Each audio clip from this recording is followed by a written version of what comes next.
बिस्मिल्लाहिर्रहमानिर्रहीम। अस्सलाम वालेकुम नाज़रीन, आप यूट्यूब चैनल देख रहे हैं। मैं इमरान खान हूँ। पाकिस्तान में पेट्रोलियम मसनूआत की कीमतों में हर रोज़ इजाफा हो रहा है। पहले ये इजाफा 15 दिन के बाद होता था, उससे पहले एक और फार्मूला हुआ करता था, लेकिन अब रोज़ाना की बुनियाद के ऊपर पेट्रोलियम मसनूआत की कीमतें तब्दील की जाती हैं और ज़्यादातर कीमतें बढ़ रही हैं। एक आध दफ़ा 35 पैसे कम किया गया, लेकिन जो बढ़ाया गया वो आपके सामने है। इस वक्त जो पिछले 4 दिनों के अंदर पेट्रोलियम मसनूआत की कीमतें बढ़ी हैं, यानी 17 जुलाई को जुम्मे वाले दिन, फिर पीर वाले दिन, फिर मंगल वाले दिन, फिर बुध वाले दिन, तो ये जो लगातार कीमतें बढ़ते बढ़ते पहुंच गई हैं 4 एक दिनों के अंदर, मजमूई तौर पे पेट्रोल की कीमत ₹16.5 बढ़ा दी गई है और डीज़ल की कीमत लगभग ₹52 बढ़ा दी गई है। यानी आप अंदाज़ा करें, कभी ₹5 पेट्रोल बढ़ाते हैं, फिर 35 पैसे सस्ता करते हैं, फिर ₹4.93 बढ़ाते हैं, लगभग ₹5 ही, और फिर ₹6.5 बढ़ा देते हैं। इसी तरह डीज़ल जो है वो एक मरतबा ₹31 महंगा किया, फिर ₹6.25 महंगा किया, फिर ₹7.25 महंगा किया और फिर ₹8.25 महंगा कर दिया। तो इस तरह इतनी तेज़ी से कीमतें बढ़ रही हैं। नई कीमत के मुताबिक पेट्रोल जो है वो ₹327 से ज़्यादा फ़ी लीटर और डीज़ल जो है वो ₹375 से ज़्यादा फ़ी लीटर है। और सवाल पूछने वाले सवाल करने के लिए तैयार ही नहीं है। यानी कुछ सवालात बनते हैं जो पूछे जाने चाहिए इनसे, और बार बार पूछे जाने चाहिए, और ये वज़ीर आज़म से और फील्ड मार्शल दोनों से पूछे जाने चाहिए। शहबाज राणा साहब ने भी ये सवालात उठाए हैं, बाकी इकोनॉमिस्ट भी इन्हीं सवालात के बारे में बात कर रहे हैं कि फ़ी लीटर पेट्रोल के ऊपर आप ₹102 का टैक्स क्यों ले रहे हैं। फिर ये भी पूछ रहे हैं कि ₹80 आप लेवी के ले रहे हैं 1 लीटर के ऊपर। ये अगर आपने लेना है तो जीएसटी के बराबर आप क्यों नहीं ले रहे, जो कि 18% बनता है। तो आप ₹80 क्यों ले रहे हैं, तो बहुत बड़ी अमाउंट है। फिर यह भी सवाल पूछा जाना चाहिए कि आप ₹7 फी लीटर के ऊपर फ्रेट क्यों वसूल कर रहे हैं। फिर जब कीमतें नीचे जा रही थी आलमी सतह पे, तब आप रोज़ाना की बुनियाद पे कीमतें कम क्यों नहीं करते, और जब कीमतें ऊपर जाने का आपको लगा कि अब ऊपर जाएंगी तो आपने रोज़ाना की बुनियाद पे कीमतें बढ़ाना शुरू कर दी हैं। तो ये सारे सवालात पूछेगा कौन। वैसे तो अपोजिशन को पूछने चाहिए, लेकिन पाकिस्तान तहरीक इंसाफ ने बतौर अपोजिशन काम किया ही नहीं। ये बदकिस्मती है। यानी एक तो ये सरकार जाली थी, मिलिट्री एस्टेब्लिशमेंट ने, आसिम मुनीर साहब ने अपनी पसंद के बंदे लाकर बिठा दिए थे। जालसाजी से इलेक्शन चोरी करके नकम्मे और नालायक लोगों को लाकर मुसल्लत किया गया। लेकिन जो लोग इलेक्शन जीत कर आए थे, जिनका हक था हुकूमत बनाने का, वो अपोजिशन में आकर बैठ गए, लेकिन उन्होंने अपोजिशन का रोल भी प्ले नहीं किया। मिसाल के तौर पे पेट्रोलियम मसनूआत की कीमतें रोज़ाना बढ़ती हैं, आपको कहीं पे अपोजिशन नज़र आती है? नहीं। बिजली की कीमत अक्सर बढ़ती रहती है, और बढ़ते बढ़ते ये हो गया कि 4 गुना कीमत हो गई बिजली की, और बिजली नापैद भी हो गई। कोई है पूछने वाला? कोई पूछने वाला नहीं है। गैस की कीमतों को पर लग गए, किसानों को तबाह बर्बाद कर दिया, गंदम का बहरान पैदा कर दिया, मजदूर तबाह हो गए। बजट के अंदर जो तबाही फेरी गई उसके ऊपर किसी किस्म की कोई बात नहीं हुई। पाकिस्तान की मईशत के ऊपर अपोजिशन बात करने को तैयार नहीं है। कश्मीर में जो कुछ हुआ, अब बिलावल जरदारी की वहां पे हुकूमत है, और पीटीआई से ज्यादा बेहतर अपोजिशन वो करने की कोशिश कर रहा है। यानी अपनी हुकूमत में खुद ही अपोजिशन कर रहा है, वो ज्यादा अच्छा ड्रामा कर रहा है। और पाकिस्तान तहरीक इंसाफ सिर्फ सोशल मीडिया तक महदूद है। अमली तौर पर तहरीक इंसाफ ने आज़ाद कश्मीर के लोगों के लिए क्या किया, सिवाय इसके कि उन्होंने इलेक्शन का बाइकआउट कर दिया। फिर बलूचिस्तान में जो कुछ होता रहा उस पर पाकिस्तान तहरीक इंसाफ की आवाज़ नहीं उठती। अभी 7 लाशें मजीद मिल गई हैं। वो जो धरने से लोग उठे थे वो बता रहे हैं जी 5 लाशें तो यहां पे आ गई हैं, लेकिन कोई आवाज़ देने के लिए तैयार नहीं है। रजादार गैंग के मामला कहां गया? कोई बात ही नहीं करता उसके ऊपर। अपोजिशन उस पर बात ही नहीं कर रही। किसी एक जगह भी पाकिस्तान तहरीक इंसाफ ने अपोजिशन का रोल प्ले नहीं किया। यह बदकिस्मती है कि आपको अपोजिशन भी मैसर ना हो।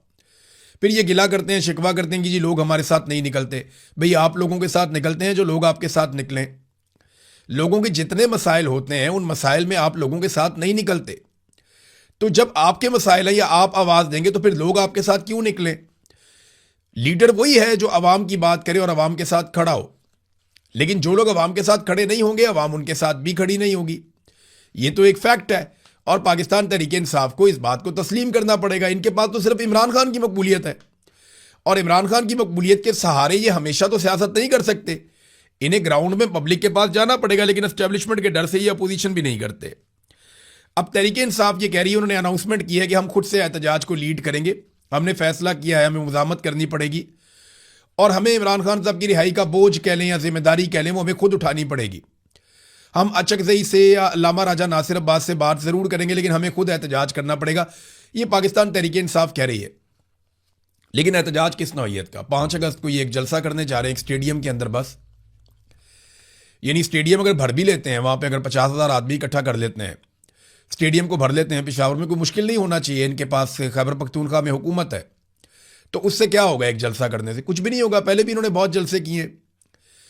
इमरान खान की रिहाई का पूरा एक रोड मैप इन्हें देना पड़ेगा। मौजूदा हुकूमत को मुसीबत डालनी पड़ेगी, जैसे आज़ाद कश्मीर में लोगों ने मुसीबत डाली हुई है। अब जब आज़ाद कश्मीर में ये सारे लोग अंगेज थे, वो अपना हक मांग रहे थे, उस वक्त आप भी अपने हक के लिए खड़े हो जाते। बलूचिस्तान में भी लोग हक मांग रहे थे। हर तरफ से हुकूमत को मुसीबत डालते तो हुकूमत को जमहूरियत ज़रूर याद आ जाती, इंसानी हुकूक ज़रूर याद आ जाते। लेकिन जब भी कभी ये हुकूमत मुसीबत में होती है तो पीटीआई फौरन थोड़ा पीछे हट जाती है कि ज़रा हुकूमत मुसीबत से निकल ले, उसके बाद फिर हम मामलात को देखेंगे। यानी इससे ज़्यादा इस हुकूमत की सहूलतकारी क्या हो सकती है जो बैरिस्टर गौर साहब ने की है कि डी चौक में जो कत्लेआम हुआ पाकिस्तान तहरीक इंसाफ के लोगों का, जो सबसे अहम इशू है, उस पर मुतीउल्लाह जान को भी उठा लिया गया था उस मामले में, हालांकि वो रिपोर्टिंग कर रहा था। सहाफ़ियों के ऊपर दबाव डाला गया जो रिपोर्टिंग कर रहे थे, तो उस मामले में वो गवाही देने के लिए ही नहीं गया। बैरिस्टर गौर साहब गवाही देने के लिए गए ही नहीं, गवाह के तौर पे नाम डाला हुआ था। और कई लोग और भी हैं, सुहेल अफरीदी भी है, शफीउल्लाह जान भी है, इसके अलावा अली अमीन गंडापुर का नाम होना चाहिए था, वो नाम ही नहीं है। उमर यूब साहब का नाम जो है वो गवाहों में लिखवाया ही नहीं गया। बहरहाल तहरीक इंसाफ कह रही है जी अब हम खुद एहतजाज करेंगे, स्टेडियम के अंदर एहतजाज करेंगे पेशावर में। सवाल मेरा यह है कि इमरान खान स्टेडियम से निकला था और निकलकर पूरे पाकिस्तान में वो छा गया, बल्कि दुनिया में उसने अपना एक मुकाम बनाया। 92 में उसने स्टेडियम को छोड़ दिया था। आज जनाब अली 2026 में उसकी पार्टी वापस स्टेडियम में जा रही है और स्टेडियम में जाके जलसा करने वाले हैं। इमरान खान खुद जब बाहर थे तो इस एज के अंदर और बदतरीन मुखालफत के बावजूद, जब उनके पास ज़्यादा सपोर्ट भी नहीं थी, एस्टेब्लिशमेंट उनके खिलाफ थी, उन्होंने 50 जलसों से ज़्यादा जलसे कर दिए थे। आनन फानन वो जलसे करते थे, हर तरफ जाते थे। लेकिन पाकिस्तान तहरीक इंसाफ की नौजवान की आदत भी एक एक महीने में एक एक जलसा नहीं कर पाती। अब वो 5 अगस्त को एक जलसा करने जा रहे हैं, मेरे ख्याल में वहाँ पे तहरीक इंसाफ का आम वर्कर सुहेल अफरीदी को आईना दिखाएगा और उनके साथियों को आईना दिखाएगा कि इमरान खान को बाहर निकालने के लिए अपना अमली किरदार अदा करो। ये हुकूमत आनी जानी चीज़ है, ये सारा इक़्तिदार ये मिलता रहता है, ये तो आप एस्टेब्लिशमेंट से छीन लेंगे तो हमेशा ही आपके पास रहेगा। तो ये डर डर के आप एस्टेब्लिशमेंट का मुकाबला नहीं कर पाएंगे। नाज़रीन, हुकूमत की ज़रा तरजीहात चेक करें। ये खबर मैं आपको देता हूँ। अवाम के ऊपर महंगाई का बोझ डाला हुआ है, लोड शेडिंग कर रहे हैं, अवाम को कह रहे हैं जी आप ना बचत करें, और कौमी बचत की हमने स्कीम मुतारफ करवाई हुई है और ऑस्टेरिटी ड्राइव चल रही है, हमने पैसा बचाना है। और दूसरी तरफ ब्यूरोक्रेसी के लिए 1.8 अरब रुपए के नए अलाउंसेस की मंजूरी दे दी गई। बजट में 180 करोड़ रुपया ब्यूरोक्रेट्स को दिया जा रहा है, इजाफी अलाउंसेस दिए जा रहे हैं। ये वफाकी काबीना ने आला ब्यूरोक्रेसी के लिए एक और खसूसी अलाउंस की मंजूरी दी, जो कि 4 सालों में दूसरा बड़ा अलाउंस है जो ब्यूरोक्रेसी को दिया जा रहा है। और कफायत शारी के दावे किए जाते हैं। 180 करोड़ रुपया मजीद ब्यूरोक्रेसी के नाम कर दिया गया। यह है नादरीन पाकिस्तान में इस वक्त सूरत हाल और इनकी तरजीहात। आज़ाद कश्मीर में नादरीन आज मुझे ऐसा लगता है कि कुछ बड़े फैसले हो जाएंगे। जॉइंट अवामी एक्शन कमेटी को जो टाइम कहा गया था कि आपने इस वक्त तक रुकना और कोई लॉन्ग मार्च आपने नहीं करना और मजीद कोई एहतजाजी अनाउंसमेंट नहीं करनी, वो टाइम अब गुजर चुका है। आज जो है वो 23 तारीख है, वो शोहदा का दिन मना रहे हैं और जो लोग शहीद हुए उन्हें खराज तहसीन पेश किया जाएगा। आज के दिन में उन्हें याद किया जाएगा। तो इस दिन बड़ी अनाउंसमेंट्स हो सकती हैं। अगर तो आज डेवलपमेंट ना हुई और मुआहदा हतमी तौर पे तय ना पा गया और चीज़ें अमली तौर पे एक्टिवेट ना हो गई, तो फिर जॉइंट अवामी एक्शन कमेटी को एक सख्त एक्शन लेना पड़ेगा। और क्योंकि इलेक्शन को 3 मराहिल में करके एस्टेब्लिशमेंट ने एक बहुत बड़ी चाल चली है, इसके मुकाबले में जॉइंट अवामी एक्शन कमेटी को इसी लेवल की कोई बड़ी चाल चलनी पड़ेगी।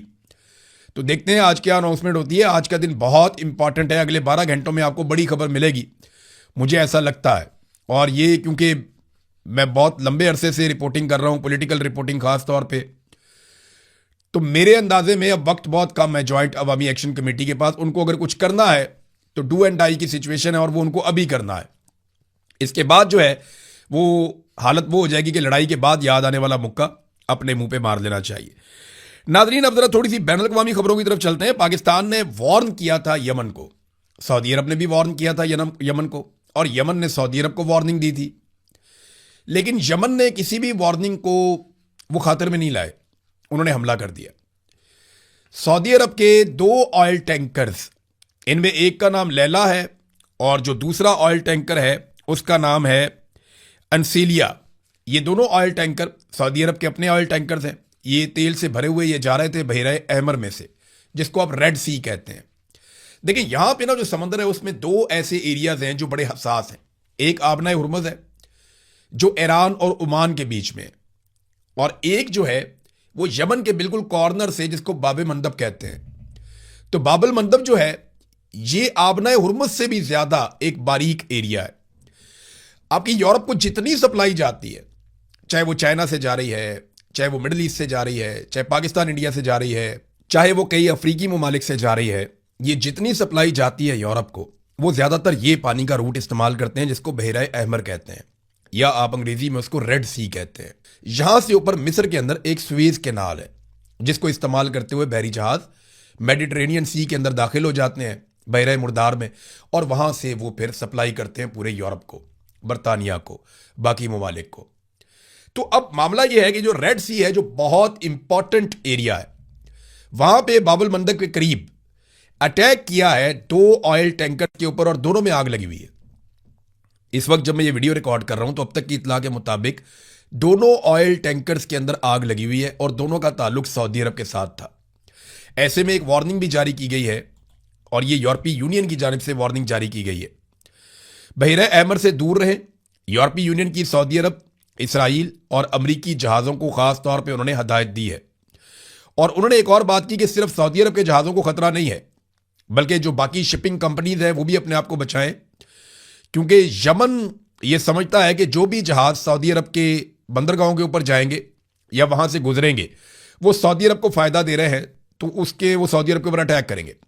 सऊदी अरब ने इसके ऊपर वार्निंग जारी की है। इससे पहले सऊदी अरब ने बड़ा तगड़ा जवाब कई मरतबा यमन के जो हौसी हैं उनको दिया है, और इस मरतबा पाकिस्तान भी उनके साथ है। पाकिस्तान ने बाकायदा वार्निंग भी जारी की थी।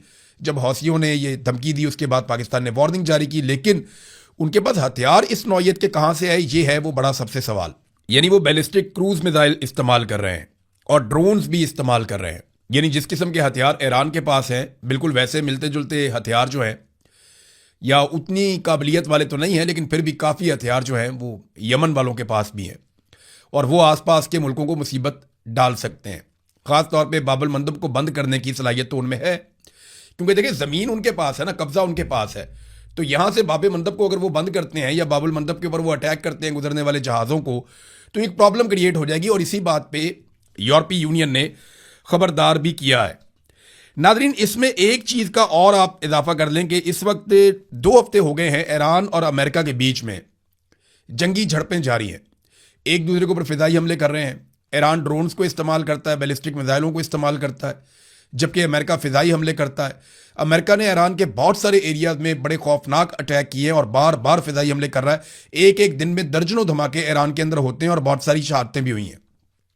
दूसरी तरफ ईरान ने अब तक, जो अमेरिका ने कंफर्म किया, 4 अमरीकी फौजी मार दिए, जिसमें एक खातून फौजी भी है। और वो बड़े पैमाने पर अमरीकी जो फौजी अड्डे हैं अरब ममालिक में, वो उनको निशाना बना रहा है। काली बाफ ने एक स्टेटमेंट दिया, उसने कहा जी अगर यहां से आबने हुर्मुज़ से हम अपना तेल नहीं बेच सकते ना, तो फिर कोई भी नहीं बेच सकता। यानी अगर तेल हम नहीं बेचेंगे तो फिर हम किसी को भी नहीं बेचने देंगे। ये नहीं हो सकता कि ईरान का तेल ना बिके तो इराक से अमेरिकन कंपनियां तेल निकालें, या कुवैत से निकालें, या सऊदी अरब, कतर, बहरीन और यूएई, इनका तेल यहां से निकल कर जाए और दुनिया को बिक जाए। तो ऐसा नहीं होगा। तेल बिकेगा तो सबका बिकेगा, हमारा नहीं बिकेगा तो किसी का भी नहीं बिकेगा।